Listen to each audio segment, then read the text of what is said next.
Assalamualaikum warahmatullahi wabarakatuh. Selamat pagi, salam sejahtera bagi kita semua. Shalom, Om Swastiastu, Namo Buddhaya, salam kebajikan. Baik, pada kesempatan hari ini kita akan membahas satu permasalahan yang merupakan hal pokok dalam perkuliahan bahasa Indonesia. Apa itu? Kita akan mencoba mengulas dari kata menuju kalimat, kalimat menuju ke paragraf. Dan jika ini kalian kerjakan dengan baik, niscaya kalian akan menemukan rule-nya atau jalurnya gitu loh. Karena menyusun paragraf itu berangkat dari kalimat. Kalimat yang rapi, efektif, tepat, dan baku tentunya. Berangkatnya lagi dari kata. Kalau huruf oke lah, semua tahu huruf itu alfabetis A sampai Z, terdiri dari 5 vokal, dan 21 konsonan. Nah, untuk lebih jelasnya silahkan nanti kalian bisa menyimak video ini kembali di YouTube Bapak ini. Oke, saya coba bagikan layar.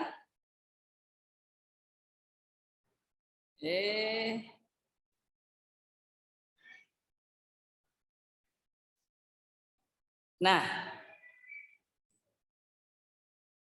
baik. Pada kesempatan pagi hari ini Bapak coba menguraikan apa sih kata, apa sih kalimat, dan apa sih paragraf itu. Dan jikalau teman-teman, adik-adik semua yang menyaksikan video ini nanti ingin belajar lebih jauh, pembentukan kata ini akan mudah jikalau katanya memang sudah ditemukan. Nah, kemarin tentunya kalian sudah mencoba menganalisis kata-kata yang salah. Kata-kata yang salah yang ada di masyarakat, yang sudah kalian analisis, yang sudah kalian cari dan sudah kalian perbaiki, seperti itu ya. Nah, namun besar harapan ini akan jauh lebih baik ketika kalian sudah mengetahui sistematikanya, pembentukannya. Baik, kita mengenal yang namanya kata. Kata itu bisa dinamakan diksi ya. Diksi. Diksi. Kata atau diksi. Atau pilihan kata. Kalimat, biasanya kalimat harus efektif.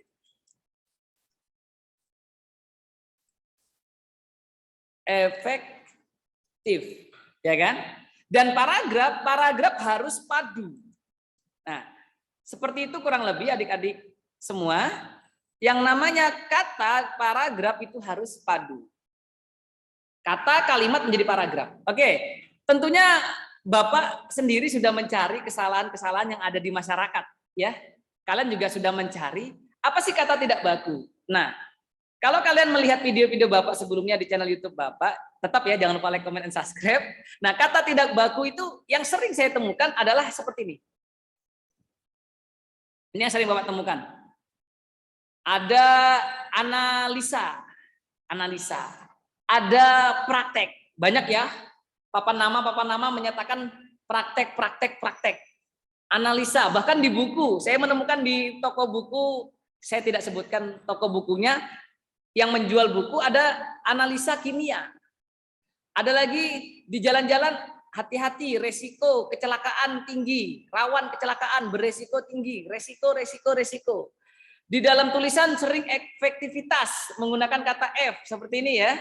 Dan yang paling parahnya ini karena kemarin kita melewati yang namanya pandemi, itu ada kata himbauan. Himbauan menggunakan masker, himbauan jaga jarak, himbauan mencuci tangan. Fix 1, 2, 3, 4, 5 mulai analisa, praktek, resiko, efektivitas pakai F dan himbauan ada hanya itu salah atau tidak benar. Untuk itu teman-teman harus memperbaharuinya, mengupdate-nya. Ingat, pilihan katanya atau diksinya itu harus benar. Nah, yang baku yang seperti apa? Yang sesuai dengan pedoman umum ejaan bahasa Indonesia yang sekarang berganti nama menjadi ejaan yang disempurnakan kelima dan Kamus Besar Bahasa Indonesia kelima. Itu. Nah, ketika sudah diperbaharui, kalian bisa menyatakan, oh ternyata analisa menjadi analisis. Berangkat dari kata analyze. Analyze, YZE-nya hilang, menjadi analis. Mendapat akhiran is, analisis. Praktek. Karena kegiatannya adalah praktikum, jadi bukan praktikum, yang itu praktik. Resiko, jadi risiko. Karena berangkat lagi dari bahasa asing, risk. RISK, ketika diturunkan dalam bahasa Indonesia menjadi risiko, risk. Dan yang efektivitas berangkat dari bahasa asing activity. Efektivitas bukan menggunakan F, merupakan menggunakan V. Jadi efektivitas. Dan himbauan, nah ini sebenarnya tidak ada kata himbauan, yang ada imbauan. Setelah mendapatkan kata, kita membentuknya menjadi sebuah kalimat, gitu kan ya? Nah, adapun kalimatnya kalau diturunkan dari 1, 2, 3, 4, 5 kata tadi, misalnya analisis. Kita turunkan kata analisis. Universitas A telah melakukan analisis kurikulum Merdeka Belajar. Analisis. Ada subjek, ada predikat, ada objek. Ingat, satu kalimat efektif,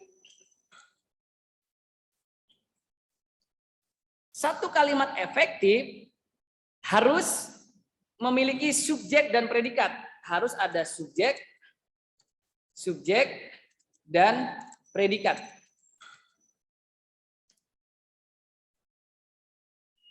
Ada subjek dan predikat, boleh ditambahi objek dan keterangan.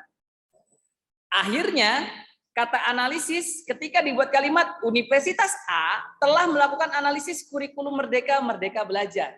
Oke kan? Ada kata analisis. Yang nomor 2, praktik.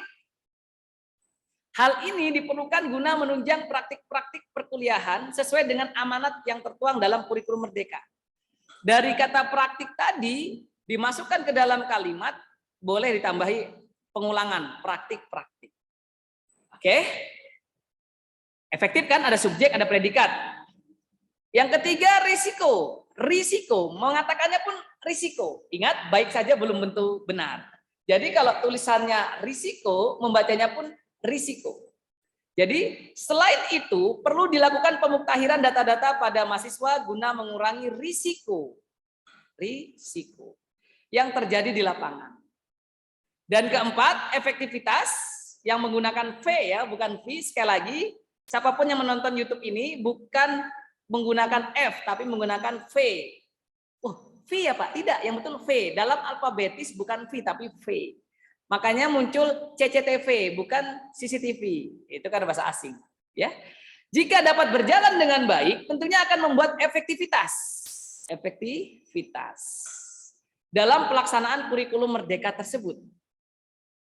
Dan kata imbauan, nomor 5, imbauan. Untuk itu diperlukan imbauan. Nah, nih imbauan. Untuk itu diperlukan imbauan atau pengumuman agar mahasiswa dapat mengupdate data-data terbarunya sesuai dengan kondisi saat ini. Ingat, adik-adik semua yang menyaksikan video ini, mengupdate. Kenapa update-nya ditulis miring? Karena update di sini adalah bahasa asing. Kalau ditulis tangan boleh dikasih garis bawah, namun kalau dalam bentuk ketik dimiringkan. Apakah ini dibenarkan, Pak? Ya, benar. Ya. Nah, kelima kalimat ini dari kata analisis, praktik, risiko, efektivitas, dan imbauan sudah memiliki subjek dan predikat. Pak, bolehkah ditambahi objek? Boleh. Bolehkah ditambahi pelengkap? Boleh. Bolehkah ditambahi keterangan? Boleh. Namun, syarat kalimat efektif minimal terdiri atas subjek dan predikat. Baik, kalau kita sudah beranjak dari kata baku dan kalimat efektif seperti ini, Bapak yakin ketika kalian membuat paragraf padu, paragraf itu akan bagus. Tahu dari mana Pak? Kita lihat sekarang. Oke.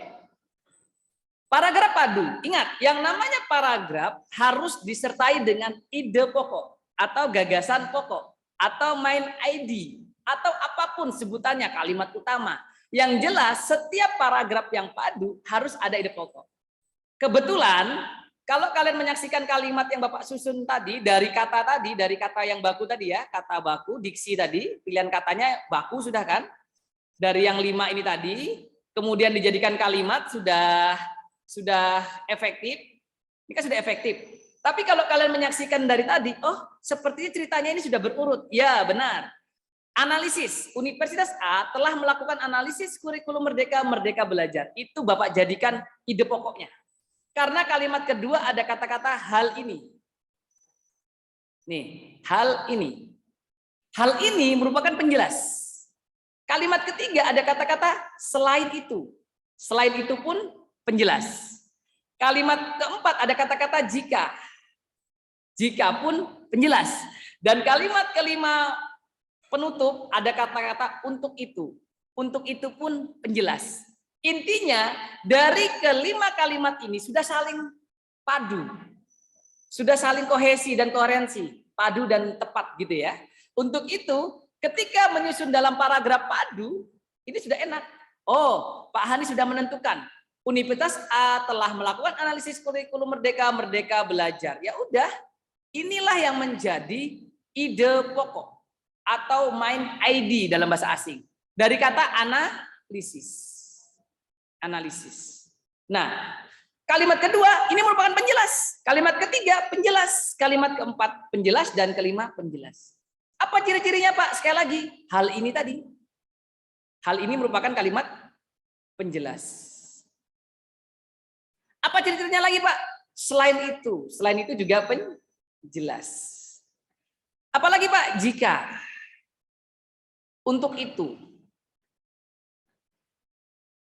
Kata-kata di awal kalimat ini merupakan penjelas dari ide pokok.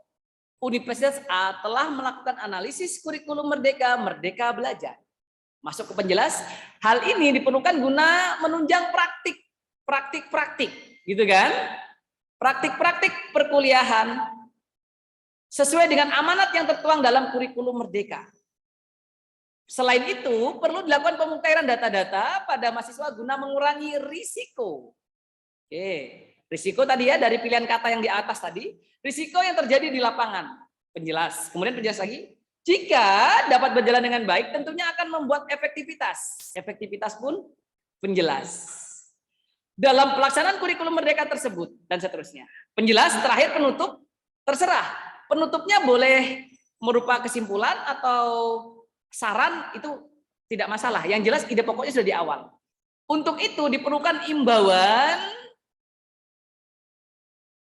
atau pengumuman agar mahasiswa dapat mengupdate, tadi ya mengupdate-nya dimiringkan ya, mengupdate data-data terbarunya sesuai dengan kondisi saat ini. Dan paragraf selanjutnya ini merupakan paragraf penjelasan dari paragraf 1 yang sudah kita buat. Nah, Bapak yakin adik-adik mahasiswa kalau kalian berangkatnya dari kata baku, ya tidak hanya mahasiswa ya, pelajar sekalipun, berangkatnya dari kata baku yang benar, analisis, praktik, risiko, efektivitas, dan imbauan, kalian akan menyusun kalimatnya pun enak, gitu loh. Oh ada subjeknya apa ya? Subjeknya ini aja deh, subjeknya Universitas A. Predikatnya apa? Predikatnya melakukan analisis. Nah sudah. Ini pelajaran anak-anak SMP, SMA. Kalian yang statusnya mahasiswa tentunya sudah unggul dalam merangkai kata menjadi kalimat efektif menjadi paragraf yang padu. Dan setelah paragraf padu disusun, muncullah lagi paragraf-paragraf berikutnya hingga menjadi sebuah wacana yang baik tentunya. Nah, itulah yang bisa Bapak sampaikan dalam kesempatan pagi ini. Semoga teman-teman bisa mengambil manfaat dan menyusunnya dengan baik dan benar. Tetap dukung channel YouTube Bapak, jangan lupa like, comment, and subscribe. Dah.